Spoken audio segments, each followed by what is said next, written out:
Hey all. So today I'm going to talk briefly about a book that was on the 24 banned books challenge for 24 books to read it in 2024 that have been banned or challenged in the U.S.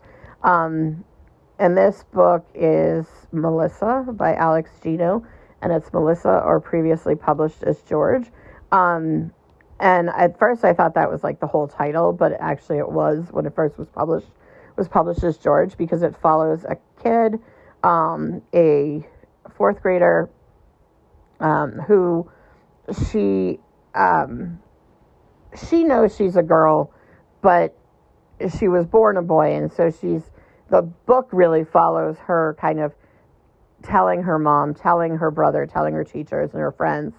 And it's a very sweet, very cute, innocent book, that apparently is one of the most challenged books over the last decade, in schools and libraries. And like, when I've looked at the reasons for it being, like, in every challenge, people admit that this isn't graphic. There's nothing like overtly sexual or anything about it, but they don't like, either it doesn't fit the religious views of their community, the values of their community, it deals with LGBTQ issues, or that one of my favorites was a couple different libraries or schools said it would open conversations and kids might want to discuss these topics, which, like, yeah, I would hope so. That's kind of what books are for. But so the problem I have with, obviously, those reasons for challenging is, when it comes to religious context, like,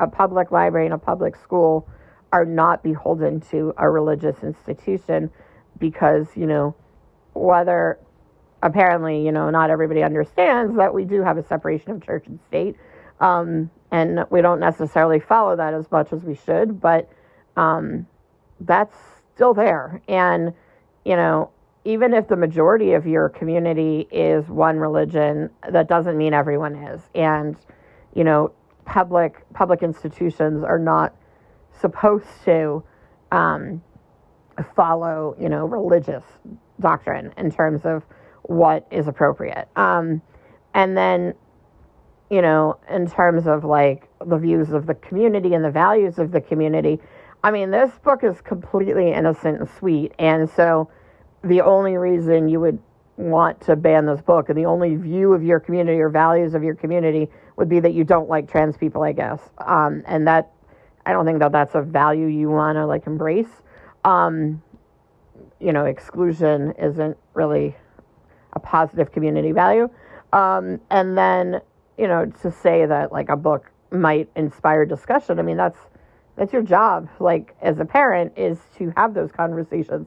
And if it's something you don't want to have a conversation with, in terms of like human development, kids, Are There God It's Me, Margaret is really commonly read from like, like that 3rd to 6th grade period. And, in terms of like when a girl gets her period or starts wearing a bra, that can vary dramatically. Some girls are, they're in like 4th grade, and some are like, it's almost high school by the time,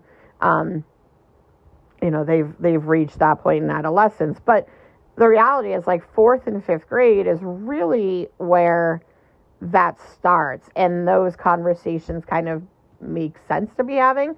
So, it does fit with, just normal human development to be having these conversations. And again, if you don't want to have them with your kids, or your kid is not developmentally there, that's fine, but that's not really like your place to necessarily tell other families what to be doing.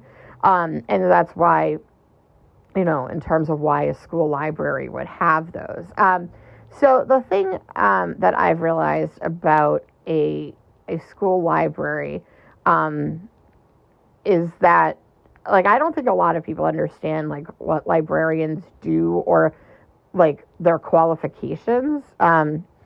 A librarian, whether school or public librarian, obviously I'm sure there's like some exceptions to the rule, but that's more because maybe the town or the school doesn't like have like the same rules that most places do. But in most cases, a librarian not only has a bachelor's, but usually has, if they don't already have a master's in library science or information science, they are in the process of getting one. It's generally a requisite to get a librarian job. So, they have a master's degree, and what library science degrees teach you are things like, which trade publications, like School Library Journal or Kirkus or Booklist, like which trade publications and journals are the best, and those are usually like written by, all those reviews are written by educators or, child development specialists, librarians, social workers, people who generally work with, with kids of different ages, especially in like school libraries.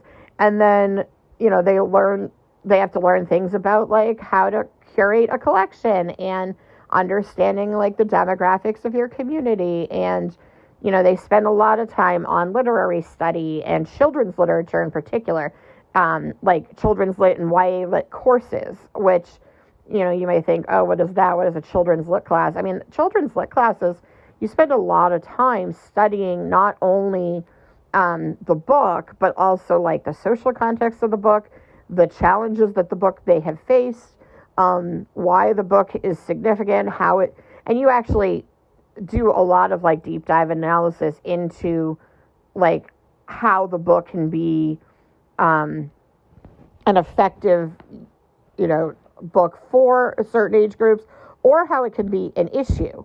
I know in my children's lit class, we had to do like, obviously our own research on certain books. We had to do analyses of those and critical like reviews of certain books. But then we also looked at children's lit throughout history. So, we would look at things like Roald Dahl, and we would read, The Wizard of Oz. But we also looked at things that are no longer books that we read anymore. And I'm not going to go into detail because, I'm not trying to like talk about books that aren't good for kids. But there's a significant amount of education and training that goes into, getting these jobs. And then for school librarians in most states, they also need to be licensed as teachers or educators. Not necessarily as teachers, but like as a library media specialist or as a school librarian. And that again, usually requires either a test, if not, a test in literacy. There may be a test on library studies, or there's, tests on child development, literacy development. And so, the reality is that the qualifications as a parent that somebody brings into a conversation about whether a book is appropriate for children is that you have a kid as a parent, and your kid. And of course, no librarian knows your kid as well as you do, but what they do know is child development and literacy. And so what they know as a whole is, whether these books are appropriate for the ages in which they're being shared. And this can be a challenge in certain schools because, like, in smaller towns, sometimes you'll have a school that's K through 8. And obviously in those cases, there's a wide range. So the books that may be in a school library for 7th and 8th graders, no, they're not appropriate maybe for 1st and 2nd graders. Unfortunately, that's just the setup of the school, though. And so just because it's in the library doesn't necessarily mean that like a 1st grader can check it out. I mean, there's usually like, book policies in terms of like what can be taken out. I know my middle school was 4 through 8, and, this was a long time ago, but I know that we had there were certain books, they were like stickered, basically. And if you were in 4th or 5th grade and you were taking out a book that was like stickered for 7 and up, there usually you either had to have like standing permission slips, or they would call your parents, or, talk to your teacher, depending on, the reason. And I know that's just because, I was always, reading above grade level, and so my parents had, a permanent thing. But then there was, I remember on that, permission, there were certain things, certain topics that I wasn't allowed to take books out on, that my parents didn't want me to take out. And, obviously, and I have friends now that are librarians, and I've worked in a library. And so, I have a pretty good sense of, what goes on now, too. And so these policies are in place. These people are, they're educated to know, what's appropriate. And, then the argument becomes, well, you don't like education. And, but I just have a tendency to believe that certain things should be left to the experts.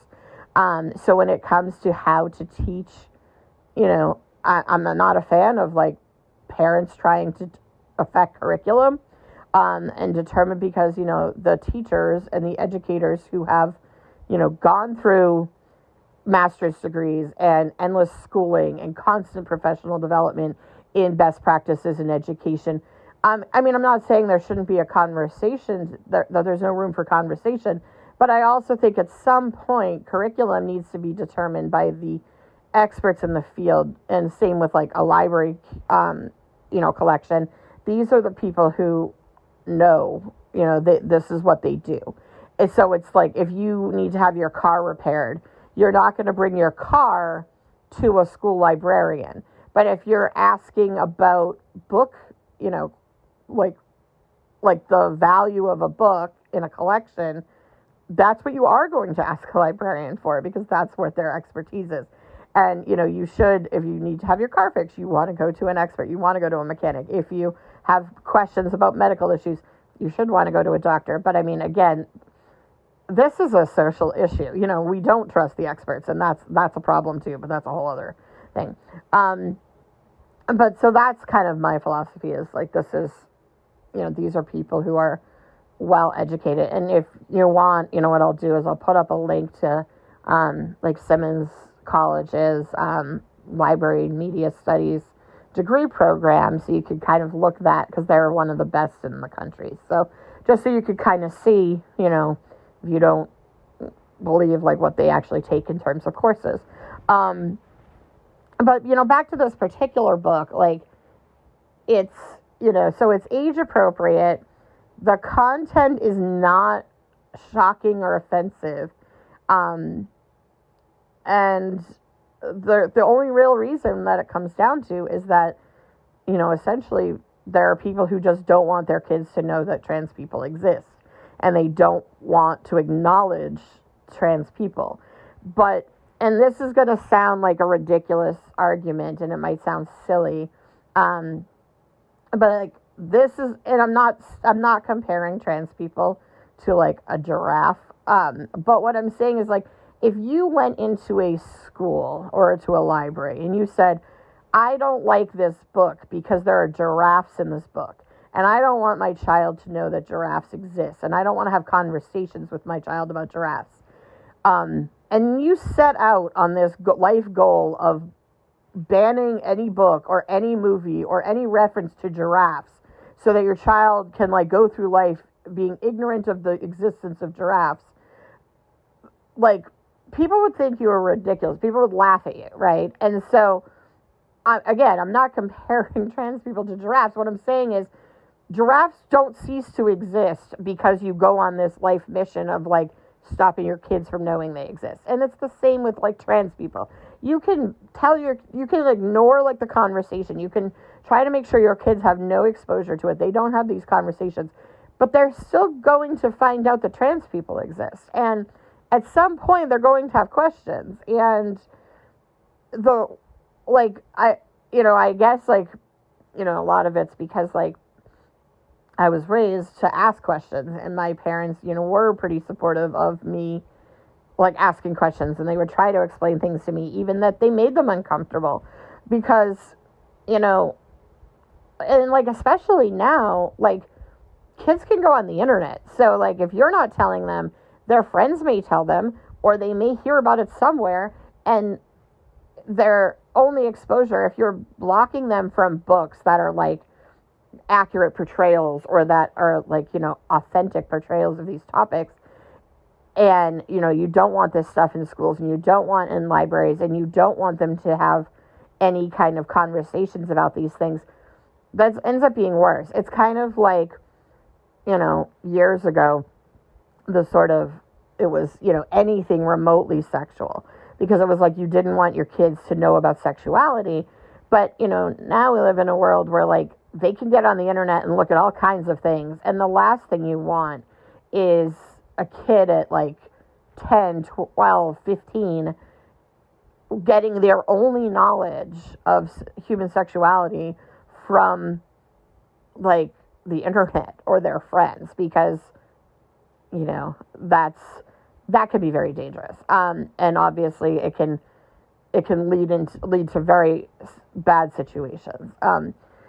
So I don't know why this book is banned. I mean, obviously I don't really understand book challenges to begin with, because even a book that, offends me, I'm just kind of like, I don't get to decide what other people read or enjoy. And so it's very frustrating.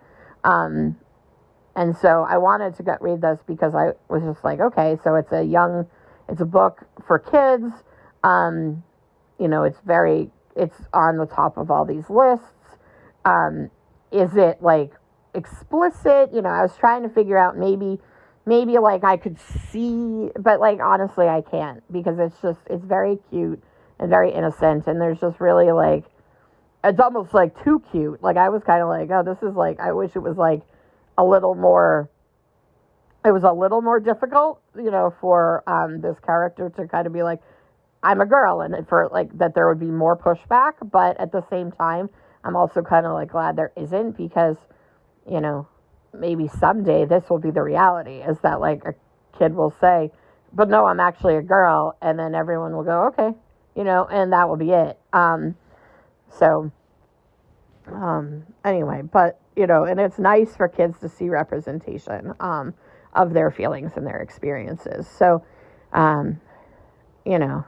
that's, on, like, a personal note, like, that's something that I'm really struggling with just in general right now, is, like, the idea of representation. And I mean, I'm an adult, and I've been having a very, very hard time lately, because I'm reading books and seeing extremely bad, like, representation of mental health, or, then I read a book that has good representation of trauma or mental health, and then I just see these appalling reviews from people who are like, it was dumb, or I thought it was obnoxious, or I didn't get it, and it was boring, and, like, those kind of things.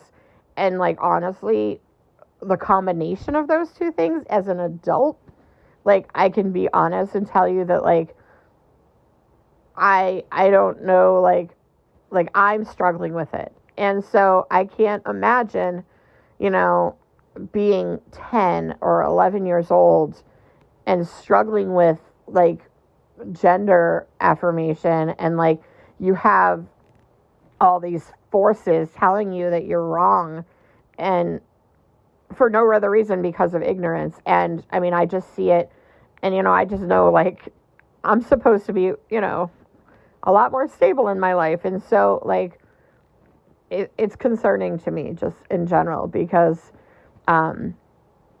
when you don't feel like you belong and you don't have a place in society, that leads to a lot of, like, really bad damage to your mental health. And so, I don't know, I guess, like, I wish people had more empathy, and more understanding, and weren't just so, like, this is my view of the world.